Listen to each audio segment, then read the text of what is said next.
Okay. Yeah, thanks for the invitation to the workshop. I don't usually talk in this community, so it's nice to meet some new people. Or potentially, I didn't meet anybody yet, but... yeah, so this is joint work with Romain Aldan, who's at Weizmann, and Joseph Lehec, who's at Paris-Dauphine. And I teach on Wednesdays and Fridays, so this is doubling as the lecture for my class. So I say hi to my class, lecture 13. To start, we should review what happened in the last lecture. It's a joke. You don't have to have read the notes. In the talk, xt will be a reversible Markov chain on a state space omega, and we'll assume it converges to a stationary measure pi. And then L is the Laplacian, which for me is going to be positively definite. And at least for the next few slides, we'll need the continuous time heat semigroup. Okay, so the heat semigroup that gives continuous time heat flow. And then, of course, we also have the corresponding Dirichlet form, which gives us the sort of local correlation between two functions along the chain. And this is all review. I expect that some portion of the audience has seen these things before. And then if we have this setup, if we start with an initial density h naught, so this is some initial distribution of heat in the space, and then ht is the time evolution of the heat flow starting from h naught, then we have the heat equation, right, which tells us how the heat flow evolves in time. Okay. And it follows immediately from the definition of the heat semigroup. But you have to remember how matrix multiplication works. So in this setup, there's a transpose there. Okay, so if you set this up, then you can do something natural for everybody, which is talk about convergence to equilibrium. And of course, how you converge to equilibrium depends on your notion of the distance to equilibrium. By the way, I review all this so that we just to motivate the definition of the log-Sobolev inequality. If you know this stuff and you want to zone out for a second. But for instance, if you measure convergence in L2 distance in terms of the variance, then the heat equation immediately gives you the rate of decay of the variance in terms of the Dirichlet form. And then if you think about the fact that heat tends to decay exponentially, then it makes sense to look at the logarithmic derivative. Okay? And so if you look at the logarithmic derivative, sort of the worst case over all functions you could encounter, of course, that's just the spectral gap of the chain. And then you can equivalently define the spectral gap as the best constant so that you get this kind of exponential decay in the variance for every initial density. Okay, so this is how if you care about distance to stationarity in terms of the say you measured it in L2, okay, then spectral gap gives you a nice theory for the rate of exponential decay. And if you cared about the distance to stationarity in terms of a different measure, like say the relative entropy distance to the stationary measure. So this quantity which we represent by nth pi of density h, this is the relative entropy between the distribution specified by ht and the stationary measure pi. So I just wrote down the definition, and you can do the same thing. You compute the derivative. You see that it's you can write it in terms of the Dirichlet form now of h and log h. You can define the corresponding logarithmic derivative, and you get the same kind of thing, except now you have the exponential decay in terms of the entropy instead of the L2 distance. Okay, so this is all very sort of straightforward. And if you have some bounds, of course, on lambda or this rho 0, this modified log-Sobolev constant, then you get some quantitative measure of convergence to stationarity. Right? And by the way, just to stress the advantage, maybe, for instance, of the log-Sobolev is that in general the entropy tends to be somewhat smaller than the variance. So if you have a uniform distribution on n sites, your variance might be something like n squared, whereas your entropy is at most log n. Okay, so if you have the exponential decay, then you get some better, say, mixing time bounds from using the modified log-Sobolev. All of this is very natural. It looks, looks very nice. But there's a reason it's called the modified log-Sobolev constant, because we have the real log-Sobolev constant, which is the first quantity that looks bizarre. It looks foreign. So this is this was the modified log-Sob constant from the previous slide, and there was a motivation for it. It's just the logarithmic derivative of the worst logarithmic derivative of the distance of the relative entropy to distance to stationarity. So this was well motivated. This one looks strange, and in fact, when I saw it, as a grad student a long time ago, it's just I thought, okay, one day I'll know what this means, like why you would write this down. So since it's a little bit relevant for the talk, let me tell you where it comes from. If you think about diffusions instead of discrete space chains, so do Brownian motion on Rn, for instance, then the Dirichlet form is given by the inner product of grad f and grad g, and then you have the integration by parts formula, which says you can write it also in terms of the Laplacian. And in the setting of diffusions, where you can do calculus, if you write the Dirichlet form of square root of f, okay, so this is just a definition, and then the next part is just, derivative of square root of f is 1 over 2 root f times the derivative of f. Okay, so it's just the chain rule. And then you use the chain rule one more time to write this in terms of grad log f. Then you see that in the case of diffusion, so when space is continuous, you can take this equality here as sort of the definition of what a diffusion is. But then those two things are the same, up to this constant of 1/4. So there's no distinguishing between them. But it happens that in the discrete setting, there really can be different things. The basic reason is that if you combine the heat equation with integration by parts, it gives you some very delicate sort of a relationship between time and space that discrete space chains just don't have. Okay. So one thing you can ask, by the way, is you can ask if this, maybe this, so you do this, but maybe this is just an artifact. Maybe this log-Sobolev constant is not a real thing. It's just some funny-looking expression. But it is real. For instance, it controls the L2 mixing time of the chain up to some factor which is doubly logarithmic in the minimum stationary probability, right? So, and it's also, as many people know, it's also equivalent to sort of hypercontractivity of the heat flow operator in a formal sense. So it is a real thing it sort of corresponds to real phenomena even in discrete time chains. And then you can relate all these things together. The sort of having a log-Sobolev inequality is stronger than having a modified log-Sobolev inequality, is stronger than having a spectral gap inequality, Poincare inequality with the same constants. And this is the end of the story. Although I did want to say that sort of the left-hand side here is due to Diaconis and Solovkost. And one thing that would be nice for me is if somebody could explain this proof to me. So. I understand the proof, but I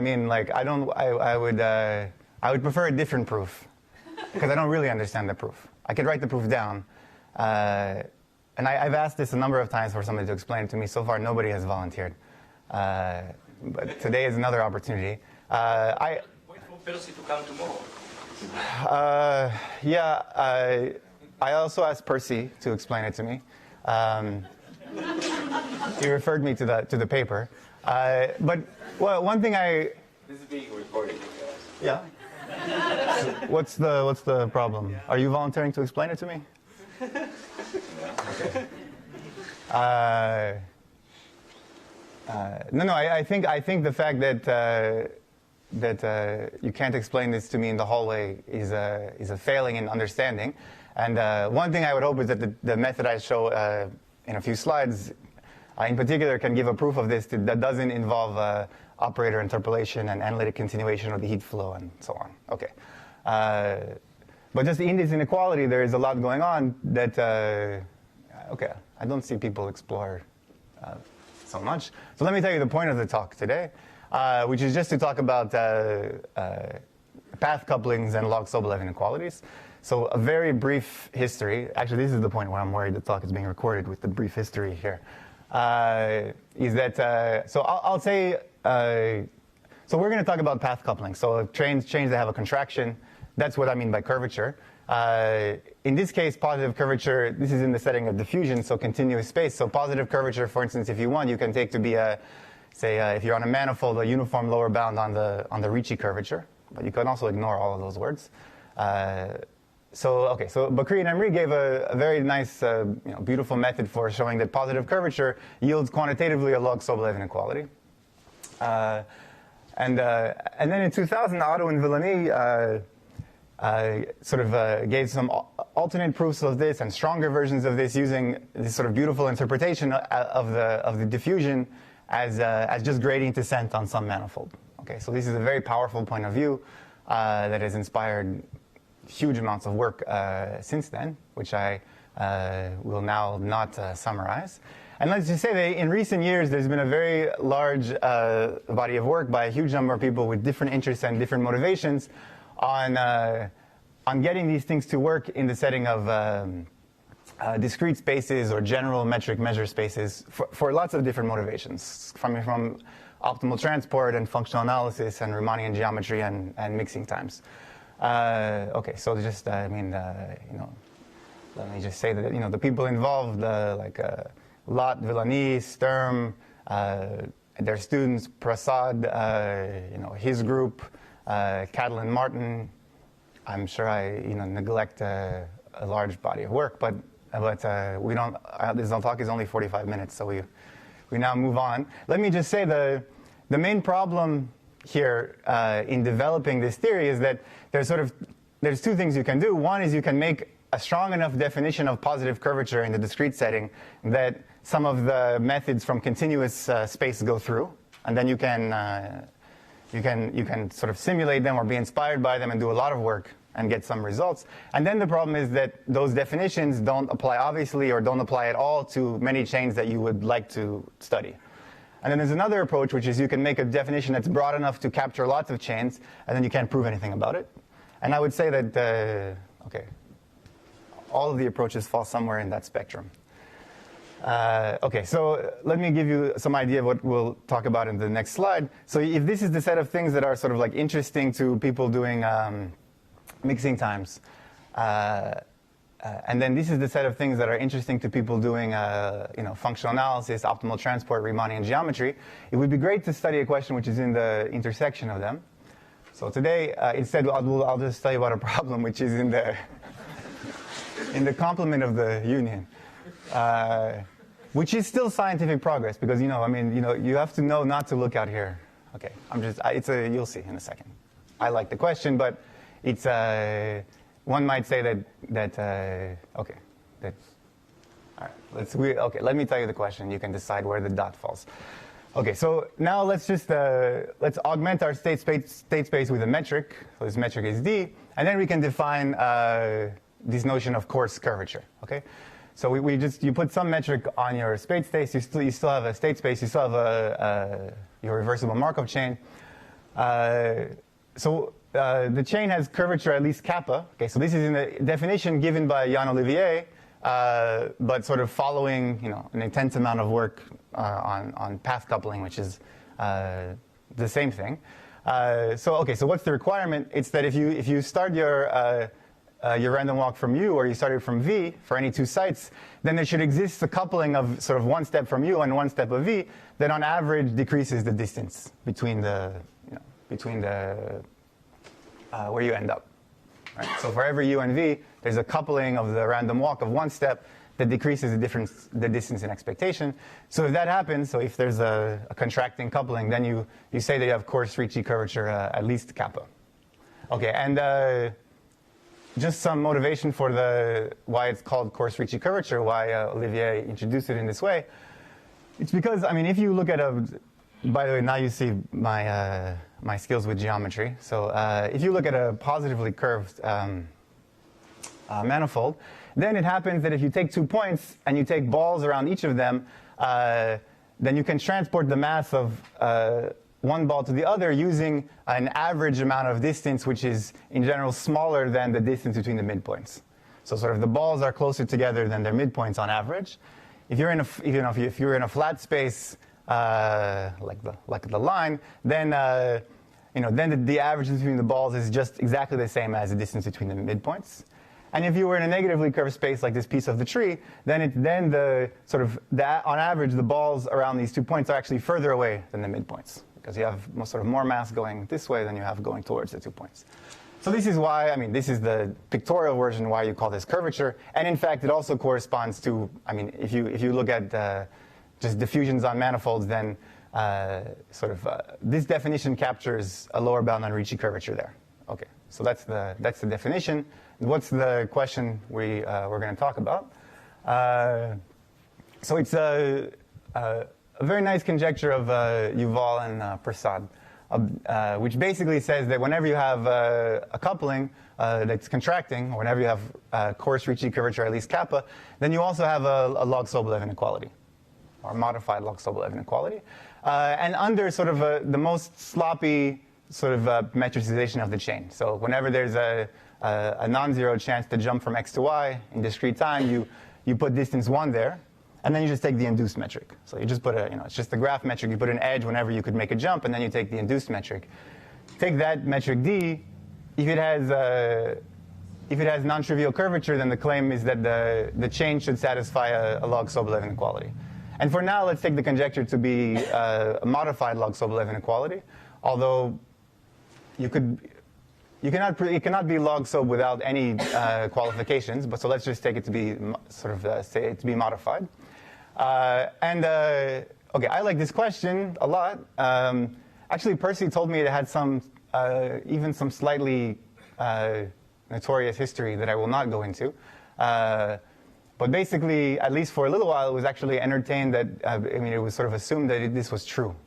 I don't know if it was for like a day or a week or a month, but okay. But in any case, you can ask if the conjecture has any teeth, like does it apply to any specific chain that you might care about? And honestly, my favorite chain in this context is the Glauber dynamics on k colorings of a graph. And the reason is because there, you sort of have 3 regimes of coupling depending on the maximum degree. So if the maximum degree is at least 4k, then sort of a trivial coupling works. And if the maximum degree, if the number of colors is at least 4 delta, then a trivial sort of coupling works. If it's at least 2 delta, then Jerome gave a sort of slightly more interesting coupling that gives you a contraction. And then, so let me just, and then if the number of colors is 11.6 delta, then Eric has sort of a rather sophisticated coupling of a blockchain that gives a contraction, not for the Glauber dynamics, but for a different chain. But one nice thing about log-Sobolev inequalities is that if 2 chains have equivalent Dirichlet forms, then the log-Sobolevs, you get a log-Sob inequality for both. So, so it's okay that the contraction is for a different chain. So the technique I'll show you works for 4 delta. Recent work of Catalin Martin actually can sort of verify log-Sob when k is at least 2 delta. Okay, and but I really consider sort of the major challenge here to be sort of getting a log-Sobolev inequality below 2 delta, because that really requires, that seems to require some substantial advance, at least in my understanding of what's going on. And you can ask if this would have any applications to, say, mixing time. So here's, I can tell you an application if you might not be impressed. But for instance, the Glauber dynamics here, Vigoda's method gives a mixing time n squared log n. And if you establish log-Sobolev, you would get the tight order n log n bound for the problem. But that's not really the point of the talk. It's just that this is a nice chain on which you can test whether you made progress on the conjecture. Okay. Today I'll tell you now about partial progress on the conjecture. That's the point. And for that, we need one more object, which is the transportation distance. This inequality looks imposing, mostly because these curly braces are so big. But it's just, so given 2 distributions, which here I wrote them as densities with respect to the stationary measure, the Wasserstein p distance between them is just, you want to move the mass of one distribution to the other, and you pay the LP norm of the total distance of the mass moved. Okay, we're only going to look at this for p equals 1 and p equals 2. So also like in the theoretical computer science community, this goes by the name of the earth mover distance between distributions.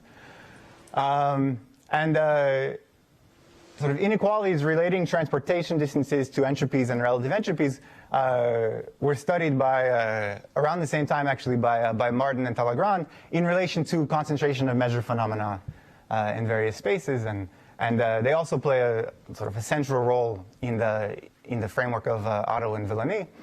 But what I want to stress here is a result of Bobkov and Goetz from '99, which says that if your chain admits a log-Sobolev inequality, then it should also admit a W1 entropy transport inequality. I'll tell you what, I'll explain it in a second. We're here, the metric that we're using to define sort of transport. For transport, we need a metric, is the one I told you on the previous slide. That's the sort of the induced graph distance coming from the chain. And okay, what does this inequality say? Well, it says that if your density F is close to the stationary measure in relative entropy, which has nothing to do with distance, it's just an information theoretic notion, then also you can move that measure to the stationary measure without doing too much work. And as the entropy gets small, I mean, it's a quantitative bound. As the entropy gets smaller, the amount of work you need to do to move it to the stationary measure in terms of the distance gets smaller. Okay, so this is a W1 entropy transport inequality. Is everybody clear on how it looks? It says that if you're close in one distance, you're close to stationarity in another distance. And by the way, the 1 here, these are densities, so this 1 is really corresponding to the stationary measure. Okay. So now if you take the conjecture and you take and actually, by the way, Prasad, I believe your former student actually shows that this implication holds even for modified log-Sob, right? Okay, so then it makes more sense in the slide I'm saying now. So can you remind me his name? Sorry. Okay, so right, so this implication holds even if you only assume that the chain satisfies a modified log-Sobolev inequality. So if you take the conjecture and you take this implication, it gives you a possible weak conclusion to reach before you get the main conjecture. It's what I'll tell you about today, which is joint work with Ronen and Joseph. If you have a lower bound on the coarse Ricci curvature, so if you have a non-trivial contraction in the chain, then you get a consequence of the log-Sobolev inequality, which is that the W1 entropy transport indeed holds with essentially the right constant. As kappa goes to infinity, this is 1 over kappa. That's not true, but as kappa goes to 0, this is 1 over kappa. Okay.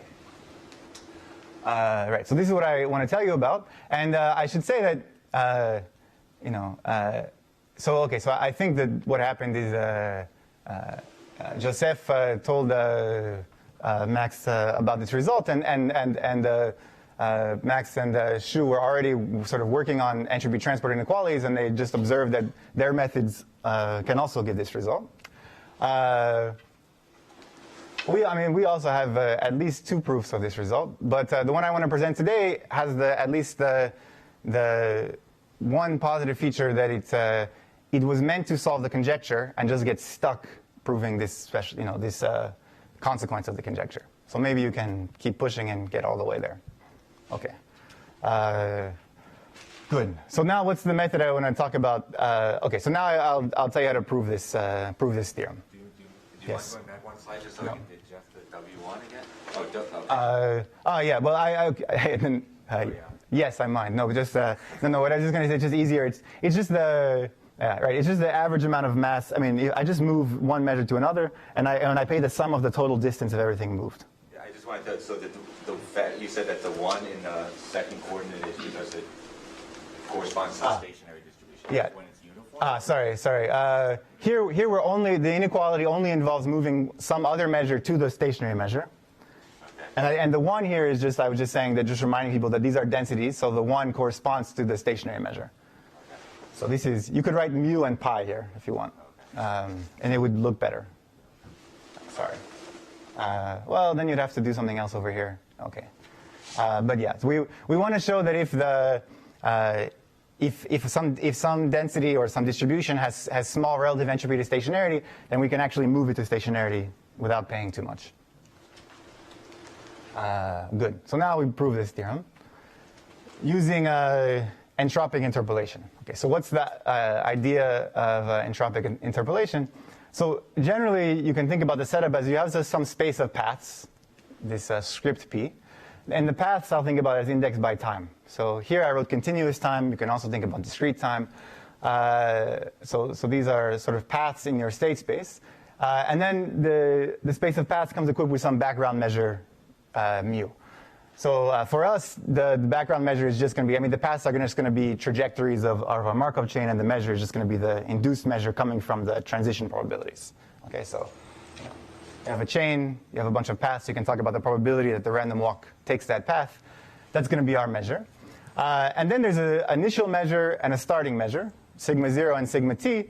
And what we're just going to look at is sort of, we want to basically move sigma 0 to sigma t, right? This is some measure, this is some other measure, along a measure of paths, right? So there's lots of ways to do it. Like you can give me lots of different transport plans for how to get sigma 0 to sigma t. But I want to single out the one which has the smallest relative entropy to the background measure on paths. So that's the optimization problem I'm considering. Okay, so this was actually studied by Schrödinger in the 30s in the context where sort of you take, suppose you have a bunch of gas in two different configurations. You assume that sort of the way that gas behaves is that the little gas particles do Brownian motion. That's the background trajectory the background measure on trajectories.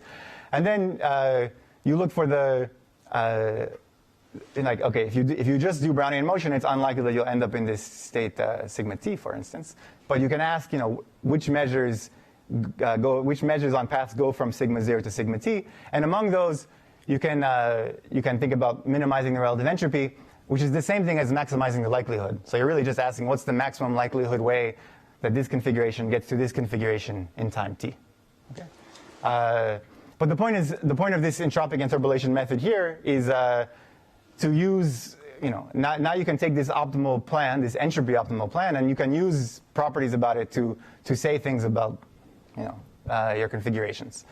And I should mention that for us, capital T here is going to be really large, like much larger than the mixing time of the system, and so the initial distribution is not so important because it gets lost before you ever start thinking about getting close to the final distribution.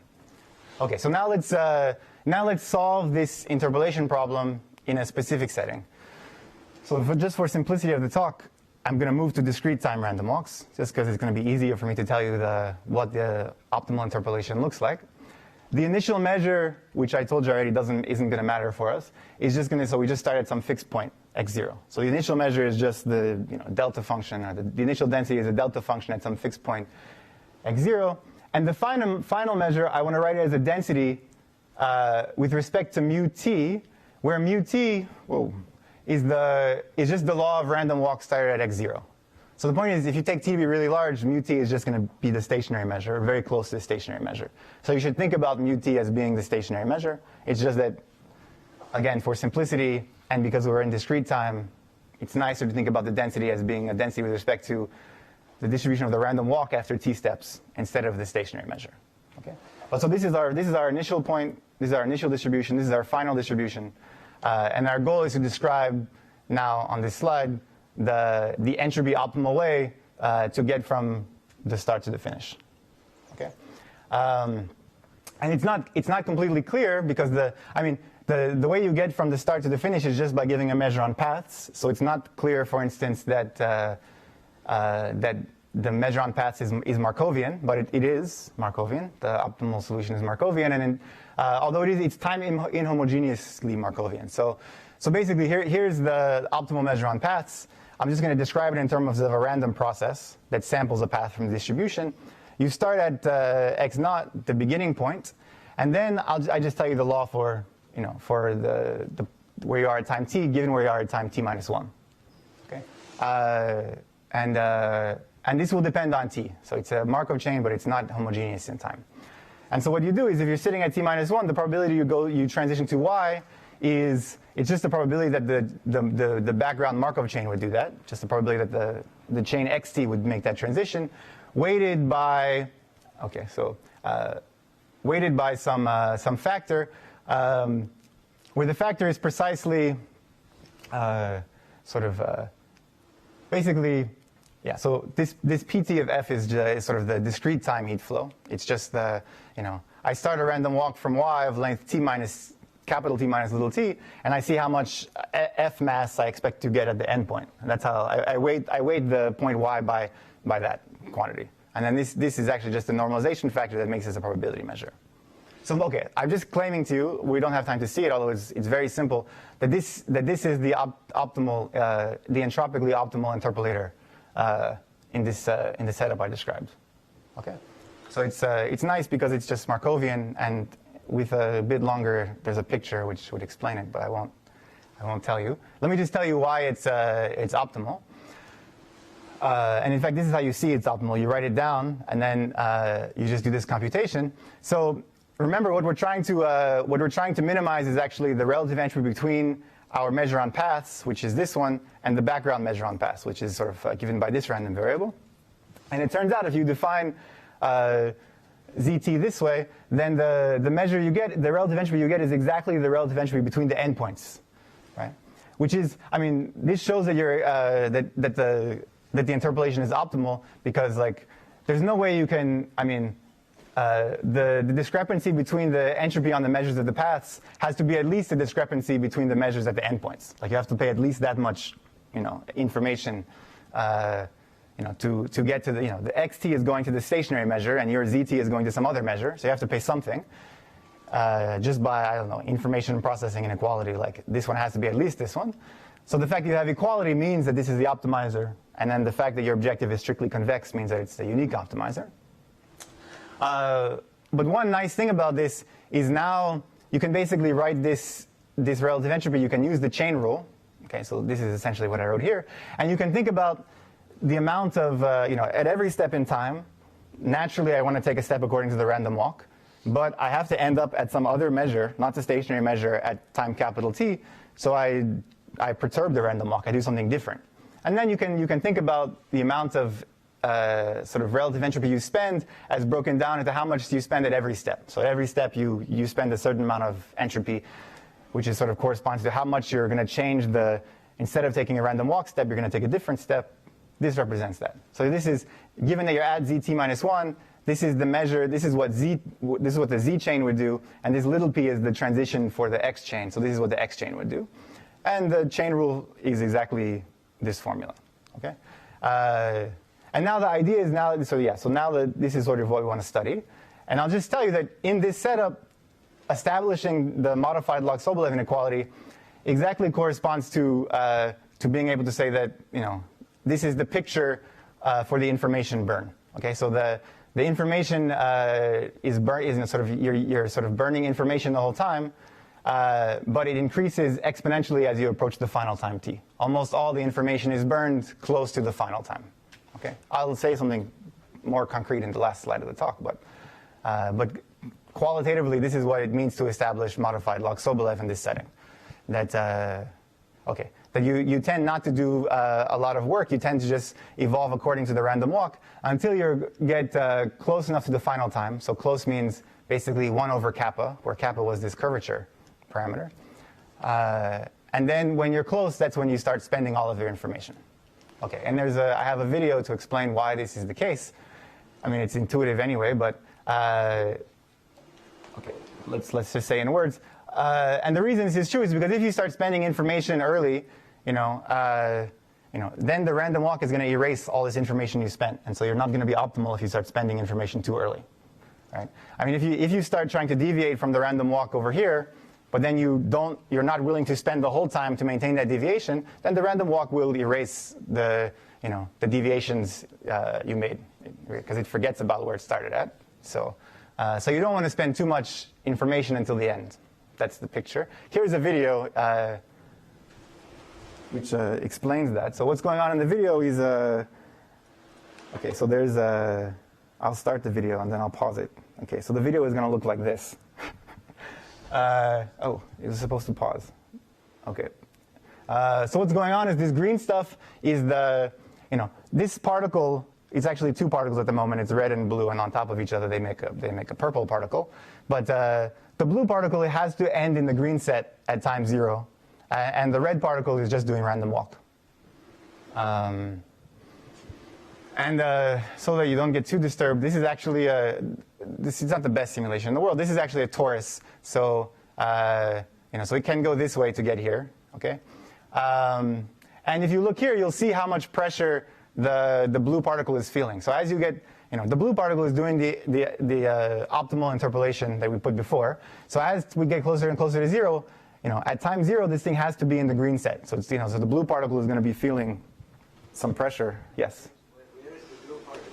Well, then right now they're the same because we're far from the final time. So right now, it feels some pressure, but you don't see it. If you look at those numbers, you can see it starts to feel a pressure to the right. Now they split. So the red particle is doing random walk. I didn't tell you how they're coupled yet, but the blue particle is doing this entropy optimal random walk, and you can just see as we get closer to the final time, this blue particle is going to start getting, it's a torus. It's going to start getting pretty desperate to get to the green set. So you see it's sort of like, okay, it's getting scared, It's going to, in a second, it's like, now this is like an alarm. Like, okay, so it's, eventually, mathematically, it has no choice. Okay, so again, eventually, at time 0, it lands in the green set. Okay. And the one thing you can ask here is how I coupled the red particle. So first of all, from the video, you get at least the impression that you can sort of see why, you get some intuition about why why you're spending more at the end. Like you're trying to deviate more from the random walk at the end, just because, it's always possible that the random walk itself would end in the green set, or it might get close to the green set, and you want to wait around a little while to see if that's going to happen before you act. Okay, so the one thing you can ask is, what's the coupling I use between the red and the blue points? I use a really dumb coupling, which was just a total variation coupling. And now the point is that if you, instead of using a total variation coupling, if you use the coupling coming from the contraction, then along this process, you will prove an entropy-transport inequality. Okay, so just to say what's going to happen, we have the red thing, which is the random walk. We have the blue thing, which is the entropy optimal interpolation. We give some coupling between them. At some large time t, the red thing is distributed according to the stationary measure, and the blue thing is distributed according to f, our given density. Okay, and so if we look at at the end, what's the expected distance between the red particle and the blue particle? That's an upper bound on the transportation distance between f and the stationary measure. Right?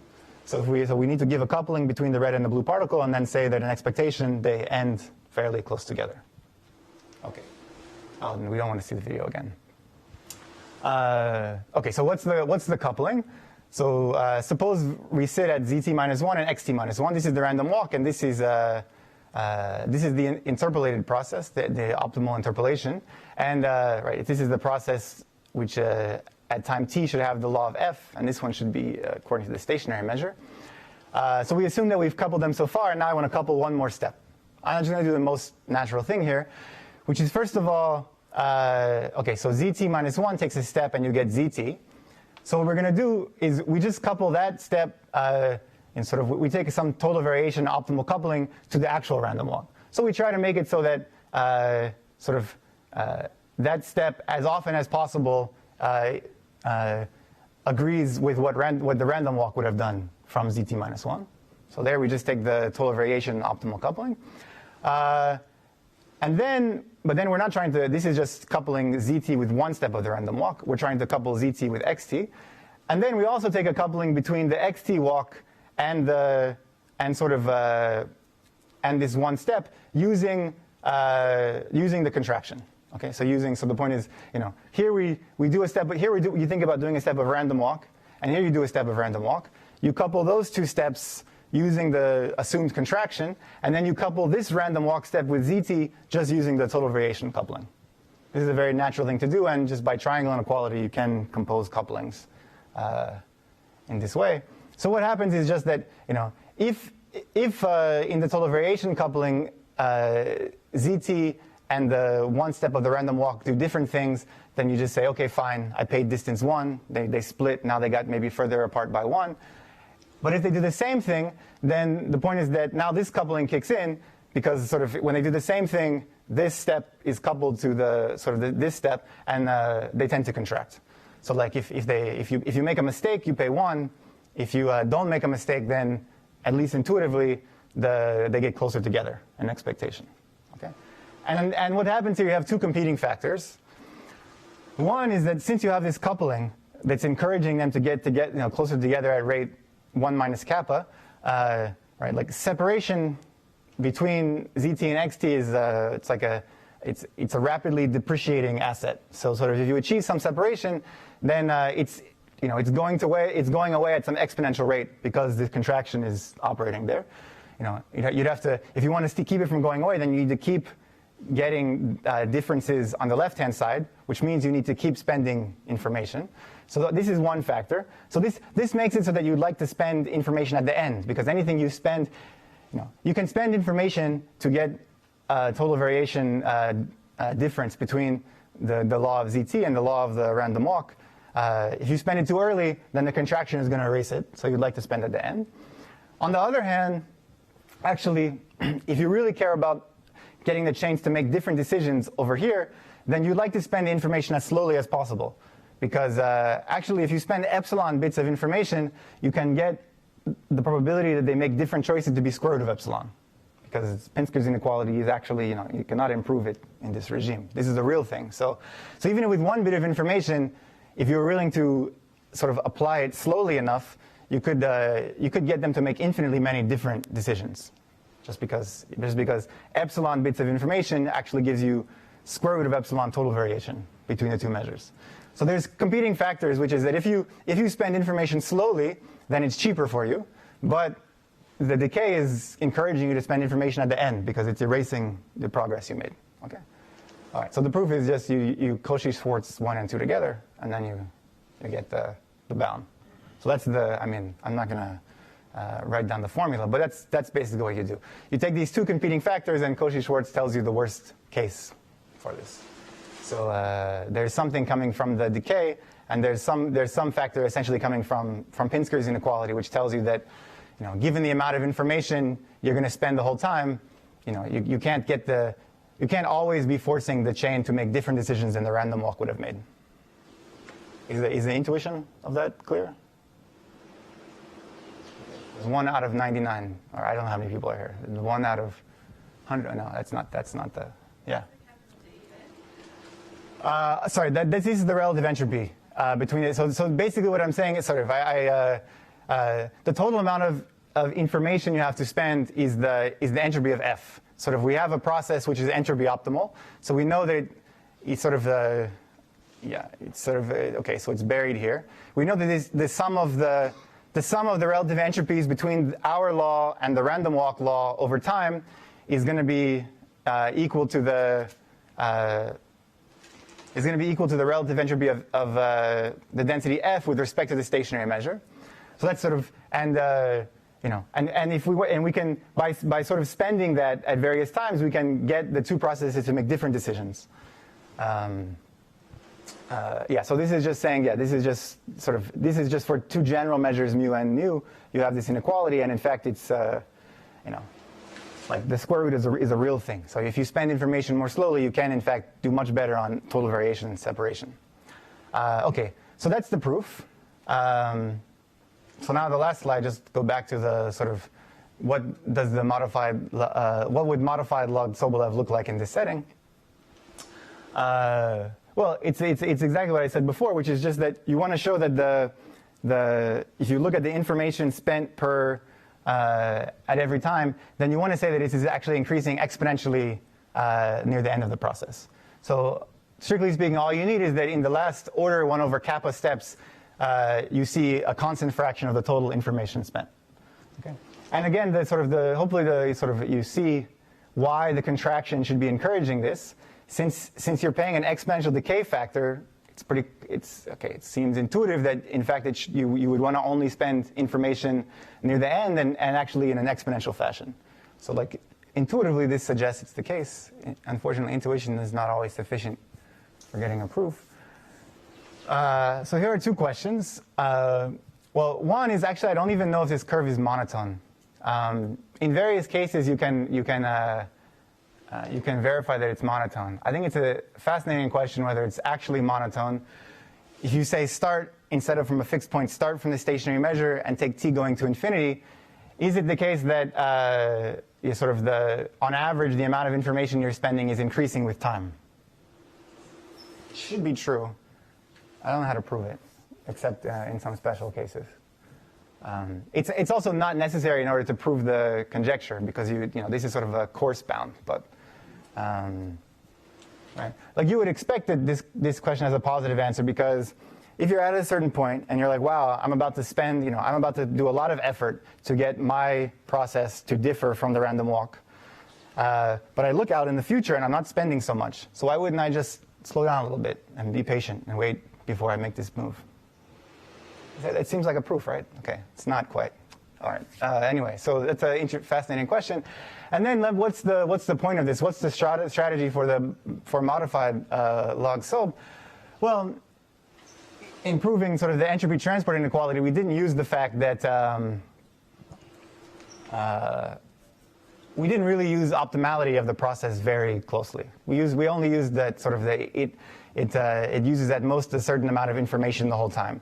But when you really talk about optimality, you can use convex duality, and this turns out to be very powerful, at least in some other settings.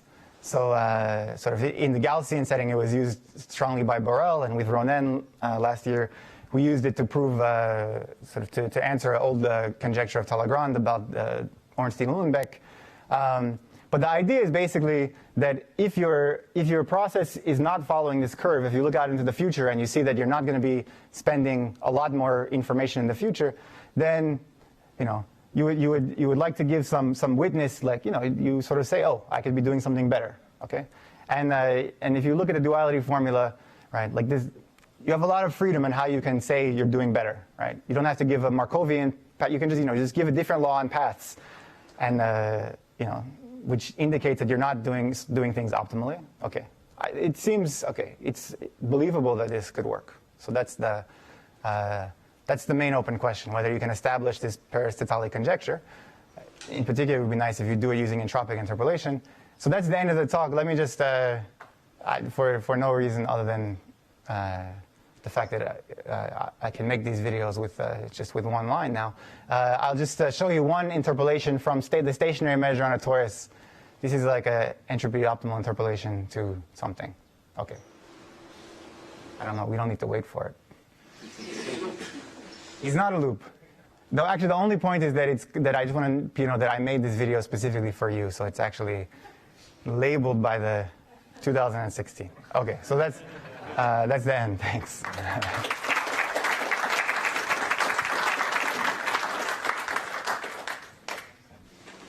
there any questions? So I'm wondering what about the implications for colorings. Mm-hmm. So you use in your proof, I mean, you have to. You need the coupling to be the simple coupling, and then later result gets around that? So if you want to use this entropy interpolation approach, then the K being 4 delta coupling allows you to just use to basically, when you want to say that the process that if the process was not spending information in this according to this exponential curve, then you want to say it's not optimal. And using the simple coupling, you can do that just by looking at the current step and the next step, right? So it's very simple. When you get to 2 delta, it seems that you need that you have to look further than a constant distance into the future, and it just looked complicated. Martin manages to establish it, and by the way, she establishes the real log-Sob, not modified. I mean, sorry, it's diminutive to modified log-Sob, the non-modified log-Sobolev inequality. But hers is using a method inspired by the transportation machinery, although not. It's fascinating. So that's it's using something very different from this, but also using very strongly at least the structure of the fact that sort of the chain is a Gibbs sampler. So it doesn't work for below 2 delta when we don't know of a contraction for the Gibbs sampler. Uses that you only updated one vertex at a time. Yeah. Oh, okay. Sorry. Yeah. But in the case when we have, say, Eric's coupling for block dynamics, mm-hmm. Can you use your machinery or her machinery to get?